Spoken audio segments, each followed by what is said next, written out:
Hello guys, welcome to my channel. Today we are going to see how to fix laptop screen flickering, blinking on Windows 10 or Windows 11. I'll show you guys how to fix it. Just need to go to search menu and type msconfig. Click on open the system configuration and go to boot tab and check mark safe boot and select apply and OK. Select the restart option and restart your PC. After restarting, you just need to enter into your account and we entered in the safe mode guys. Select the search menu and type device manager, click on open it, and you just need to expand the display adapter section. Under display adapter section you can able to see your Intel or AMD driver.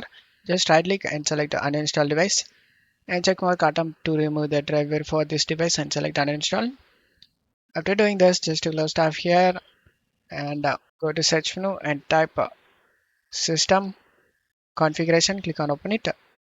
Go to boot tab, uncheck safe boot and select apply and OK and select restart option. And now you can check if the problem solved or not. If not, method 2, you just need to right click on the desktop and select the display settings. Scroll down and select the advanced display.